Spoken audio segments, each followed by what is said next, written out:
N.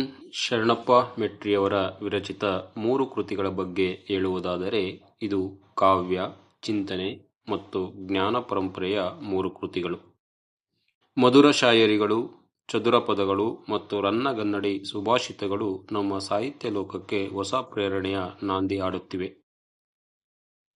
ಮೊದಲ ಕೃತಿ ಮಧುರ ಶಾಯರಿಗಳು ಕವಿಯ ಹೃದಯದ ತಂತಿಯನ್ನು ಸ್ಪರ್ಶಿಸುವ ಕವನ ಸಂಗ್ರಹ. ಇಲ್ಲಿ ಪ್ರತಿ ಪದ್ಯವೂ ಮಧುರ ನಾದವೊಂದು, ಪ್ರತಿ ಶಬ್ದವೂ ಪ್ರೇಮದ ಸ್ಪಂದನ. ಕವಿ ಎನ್. ಶರಣಪ್ಪ ಅವರ ಕಾವ್ಯದಲ್ಲಿ ಕಾಣುವ ಸರಳತೆ, ನಿಜಾಯಿತಿ ಮತ್ತು ಭಾವಪೂರ್ಣತೆ ಓದುಗರ ಮನದಾಳವನ್ನು ತಟ್ಟುತ್ತದೆ.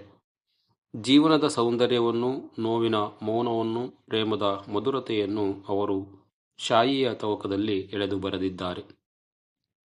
ಎರಡನೆಯ ಕೃತಿ ಚದುರ ಪದಗಳು.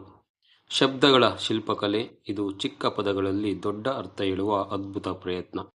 ಪ್ರತಿ ಸಾಲು ಒಂದು ಚಿಂತನೆ, ಪ್ರತಿ ಪದ್ಯ ಒಂದು ಸ್ಫೂರ್ತಿ. ಸಾಹಿತ್ಯದಲ್ಲಿ ಪದಗಳ ತೀಕ್ಷ್ಣತೆ, ನುಡಿಗಳ ತೂಕ ಎಷ್ಟು ಮಹತ್ವದವೋ ಅದನ್ನು ಈ ಕೃತಿಯಲ್ಲಿ ಕವಿ ಚೆನ್ನಾಗಿ ತೋರಿಸಿದ್ದಾರೆ. ಚದುರ ಪದಗಳು ಕೇವಲ ಕವನಗಳ ಸಂಗ್ರಹವಲ್ಲ, ಅದು ಚಿಂತನೆಯ ಕಣಜ. ಮೂರನೆಯ ಕೃತಿ ರನ್ನಗನ್ನಡಿ ಸುಭಾಷಿತಗಳು. ಇದು ಕನ್ನಡದ ಪರಂಪರೆಯ ಅಕ್ಷರ ರತ್ನ.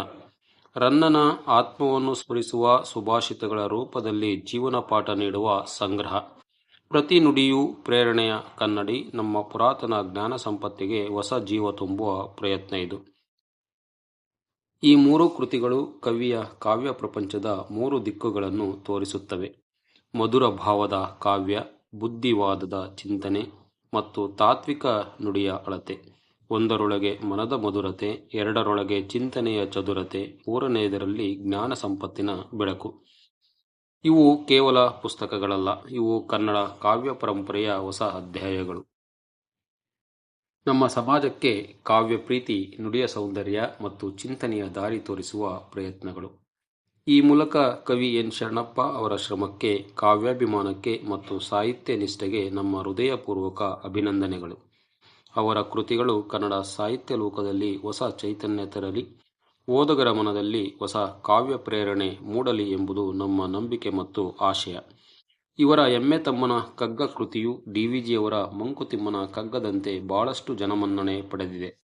ಮಹಾದೇವ ಮಂದಾರ, ನನ್ನ ಕವಿತೆ, ಬಿಲ್ವ ರಸಾಯನಂ, ಚರಂತೇಶ್ವರ ಪುರಾಣ ಈಗಾಗಲೇ ಪ್ರಕಟವಾಗಿವೆ. ಇನ್ನು 16 ಪುಸ್ತಕಗಳು ತಯಾರಿಯಲ್ಲಿವೆ. ಇವರ ಕೃತಿಗಳು ಅತ್ಯಂತ ಛಂದೋಬದ್ಧವನ್ನೇ ಒಳಗೊಂಡಿವೆ. ಎಷ್ಟು ಪ್ರಕಾರ ಛಂದಸ್ಸುಗಳು ಇವೆಯೋ ಅಷ್ಟು ಪ್ರಕಾರದ ಬರಹಗಳನ್ನು ಬರೆದಿದ್ದಾರೆ. ರಗಳೆ, ಷಟ್ಪದಿ, ತ್ರಿಪದಿ, ನವ್ಯ ಅಲಂಕಾರಗಳು, ಚೌಪದಿ, ಮುಕ್ತಕ, ಗಜಲ್, ಚುಟುಕು, ಚಿತ್ರಕವನ, ಹನಿಗವನ, ವಿಡಂಬನೆಯ ಕವಿತೆಗಳು, ಅಣಕವಾಡಗಳು, ಪುರಾಣ ಗಜಲ್ ಸಹ ಛಂದೋಬದ್ಧವನ್ನೇ ಕಾಣಬಹುದು. ಬಹು ಸುಂದರ. ಅವು ಹೀಗೆ ಎಲ್ಲ ಹೊಸ ಪ್ರಯೋಗಗಳು ಇವರ ಕೃತಿಗಳಲ್ಲಿ ಕಾಣುತ್ತೇವೆ. ಕವಿತೆಗಳ ಕಲಿಯುವವರಿಗೆ ಅತ್ಯುತ್ತಮ ಕೃತಿಗಳು ಓದುತ್ತಾ ಹೋದಂತೆ ಪ್ರೇರಣಾಶಕ್ತಿಯಾಗಿ ಮನದಲ್ಲಿ ಮೂಡುತ್ತದೆ.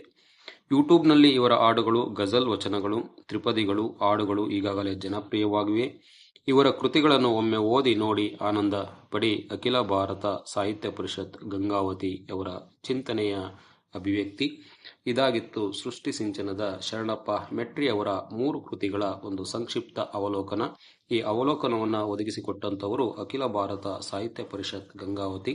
ಇವರಿಗೆ ಸೃಷ್ಟಿ ಸಿಂಚನ ತುಂಬು ಹೃದಯದ ಧನ್ಯವಾದಗಳನ್ನು ತಿಳಿಸುವುದರ ಜೊತೆಗೆ ಶರಣಪ್ಪ ಮೆಟ್ರಿ ಅವರಿಂದ ಮತ್ತಷ್ಟು ಕೃತಿಗಳು ನಾಡಿನ ಸಾಹಿತ್ಯ ಲೋಕಕ್ಕೆ ಬರಲಿ, ಅವರಿಂದ ಕನ್ನಡ ಸಾಹಿತ್ಯ ಮತ್ತಷ್ಟು ಸಮೃದ್ಧ ಆಗಲಿಂತಕ್ಕಂಥ ಶುಭಾಶಯಗಳನ್ನು ಕೋರ್ತಾ ನಾನು ನಿಮ್ಮ ಸತೀಶ್ HR. ಎಲ್ರಿಗೂ ಕೂಡ ಧನ್ಯವಾದಗಳು. ನಮಸ್ತೆ.